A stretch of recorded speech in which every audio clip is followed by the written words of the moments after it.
जैसे संध्या काल में लगाया गया दीप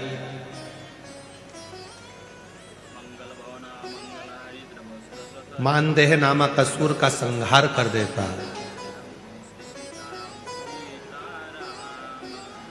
प्रतिदिन एक नियम बनाकर रखना चाहिए कि रोज शाम के समय पर अपने घर में प्रदोष काल के समय पर एक दीप जरूर लगाना चाहिए। और यदि बेलपत्र का वृक्ष है तो उस बेलपत्र के वृक्ष के सामने भी एक दीप अवश्य लगाना चाहिए।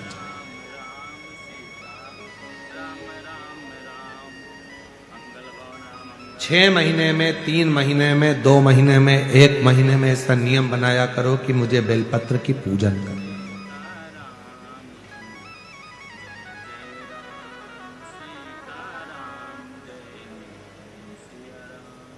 स्वयं माता लक्ष्मी जी ने भगवान नारायण को पाने के लिए बेलपत्र का पूजन किया। जब इंद्र की पूरी सत्ता चली गई थी, सारा की सारा धन इंद्र का चले गया था, असुरों ने उस इंद्र के सिंहासन पर अपना कब्जा जमा लिया था, तब इंद्राणी ने, स्वयं सची माना, इंद्राणी ने शिव जी की साधना की, बेलपत्र के वृक्ष के, बेलपत्र की पूजन की।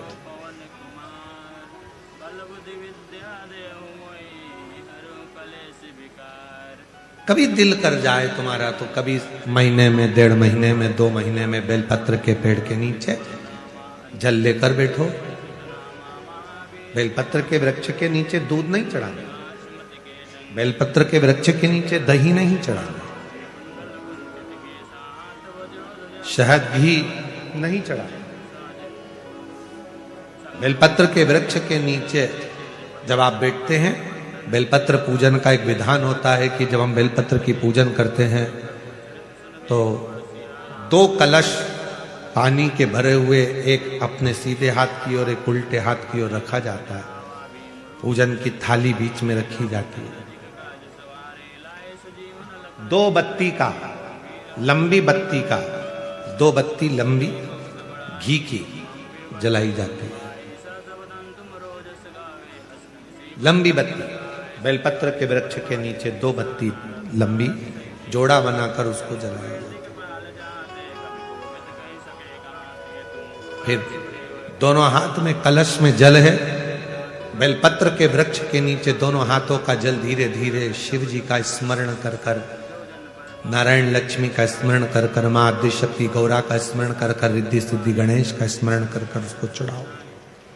प्रार्थना करो, विनय करो, मेरे जीवन में बहुत कष्ट है, उसको मिटाना है आपको।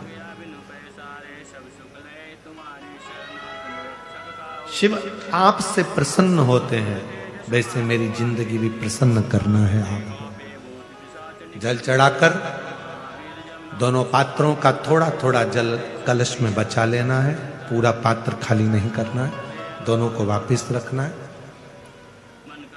और थोड़ी सी हल्दी पीसी हुई शिव जी के उस बेलपत्र पर लगाएं, थोड़ा कुंकुम वो भी बेलपत्र पर लगाएं।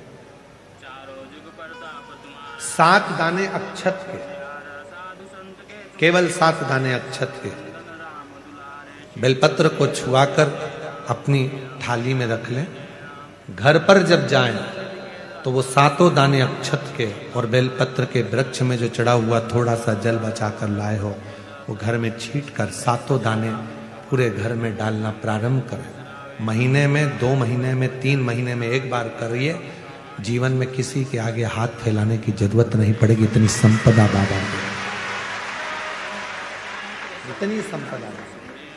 बेलपत्र की महत्वता को लोग जानते नहीं है। एक प्रदोष की महत्वता, एक बेलपत्र की महत्वता। अभी हमने पहले भी कहा, एक कथा प्रदोष काल की रह गई है। एक बार हम दिल्ली बाच रहे थे पर वो पूरी नहीं हो पाई क्योंकि पानी आ गया था।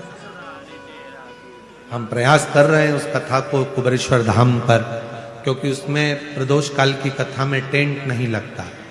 वो प्रदोष काल की जो कथा होगी सीहोर कुबेरेश्वर धाम में, उसमें टेंट नहीं लगेगा, उसको खुले मैदान में बाचना पड़ता। आप और हम सब खुले मैदान में बैठकर प्रदोष काल में उस कथा को सुनेंगे और उसमें प्रदोष की महत्वता को जानें। और हमारी तरफ से हम तो आज प्रकाश जी आपको भी, दीना भाभी जी आपको भी, दोनों को निमंत्रण दे रहे हैं। जब भी सीहोर में जब कथा हो प्रदोष काल की, तो एक दिन कम से कम आप लोग आकर उस कथा की पूजन आपको भी करना रहे, प्रदोष काल की कथा।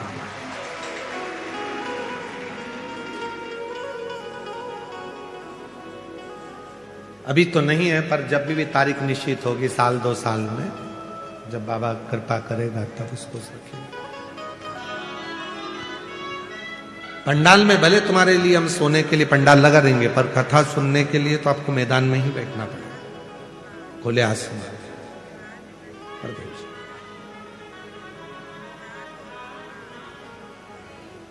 शिव तत्व को जान, बेलपत्र की महत्वता को जिसने जान लिया, आज लोग बेलपत्र को जान रहे हैं कि बेलपत्र खाने से शुगर, बीपी, थायराइड जैसी बीमारियां भी ठीक हो जाती हैं। उस बेलपत्र की महत्वता को जाना। और फिर निवेदन है, आपके शरीर में कष्ट है तो बेलपत्र का सेवन करो। रोज रोज बेलपत्र वैसे ही नहीं खाना। कई बार बेलपत्र खाने से मुंह में छार छारपन आ जाता है, कई बार मुख का स्वाद भी कम हो जाता है बेलपत्र खाने से। तो निवेदन है, रोज रोज ना खाइए, जब जरूरत है। और जरूरी नहीं कि आप 3 पत्ती यहां से जो बेलपत्र दी जाती है, 7 दिन तक जो रोज एक बेलपत्र दी जाती है, वो तो खाने के लिए दी जाती है। पर समापन के दिन की बेलपत्र तो खाने की नहीं रहती, उसको तो ले जाकर लोग लाल कपड़े में बांध अपने घर में रख देते हैं तिजोरी में। आखिरी दिन की बेलपत्र तो वैसे भी तिजोरी का भंडार के लिए होती है। तो जो बेलपत्र होती है, जरूरी नहीं कि तुम पूरी बेलपत्र खाओगे तो दवाई असर करेगी। बेलपत्र का अग्रण्य भाग का थोड़ा सा पत्र भी यदि हम पा लेते हैं, उसको ग्रहण करते हैं, तो वो भी उतना असर करता है। और रोज खाने की जरूरत नहीं है। रोज अगर शिव मंदिर जा रहे हो, शिवालय जा रहे हो, शंकर जी के मंदिर जा रहे हो, देवालय जा रहे हो, तो बेलपत्र लाओ, वहां से मना नहीं है। उसको इकट्ठा करो, एकाग्रित कर सुखा लो। सुखाकर रोज शिव जी की चढ़ी हुई बेलपत्र को सुखाकर फिर उसका चूरा बना लो।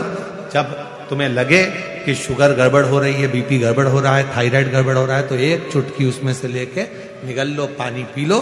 बाबा की कृपा से आधा घंटा, 1 घंटे में वो sugar, BP, thyroid sub level में आना प्रारंभ हो गया।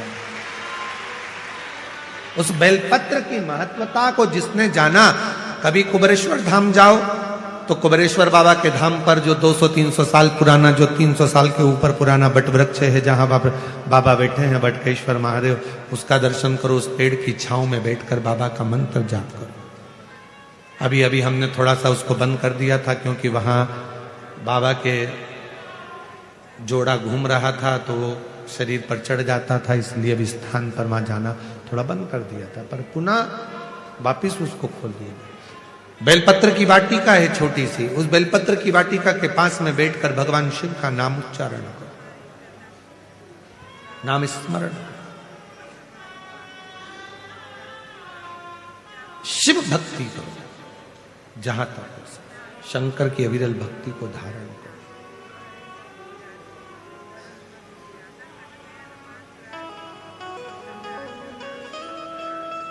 शिव की साधना, आराधना जीवन को सुख देती है। बेलपत्र का, वृक्ष का पूजन अर्चना हमें आनंद प्रदान करती है।